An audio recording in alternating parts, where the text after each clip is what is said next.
Going further, we left off last time speaking about the various segments of the religious leadership amongst the Jews at the time of Christ.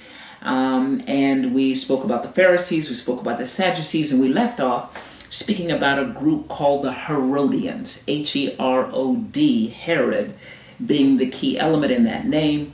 Herod was a title for the Roman-based leadership. This is government or political leadership.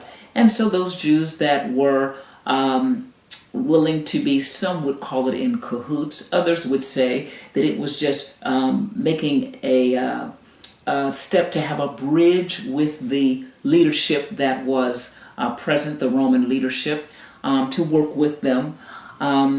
Those activities were often questioned, and some of it rightly so, in terms of making leagues and allegiances with leaders that would not necessarily be things that were beneficial to the Jews. Those were some of the accusations.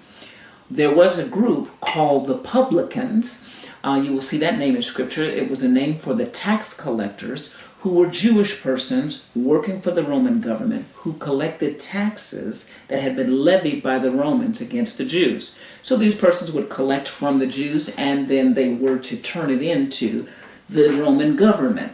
Many of those persons weren't entirely honest and overtaxed their brethren, keeping back portions for themselves and then turning in the rest to the Roman government.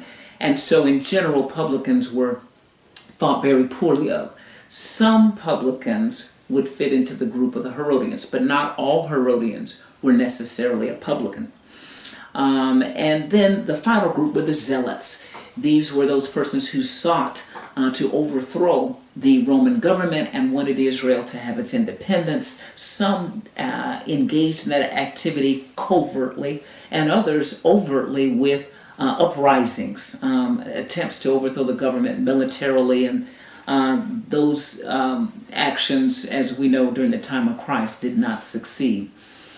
All of these different groups are mixed in, and the common man now is looking for the truth. And mixed in, they're hearing voices of all kinds, Sadducees, Pharisees, Zealots, and all. And sometimes the people were confused.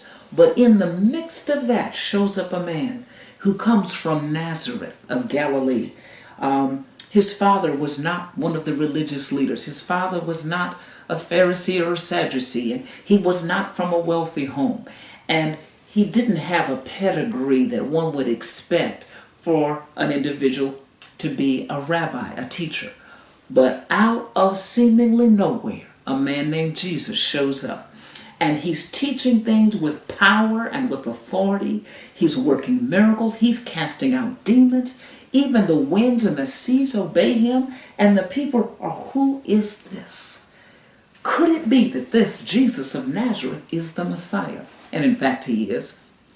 So it's important to understand that, because for these lepers to have heard all these different voices, but in the midst of that, they'd heard about someone who was different, who wasn't grasping for finance, wasn't seeking fame, wasn't trying to partner with the religious leadership, and was even calling out the religious leaders, speaking to power about its error. This man is different. And he's reaching out to the Samaritans and the outcasts and those that are otherwise left aside. And here he comes our way. And because they saw him, and that hope had produced a mixture with faith in their heart, that maybe now we can be delivered.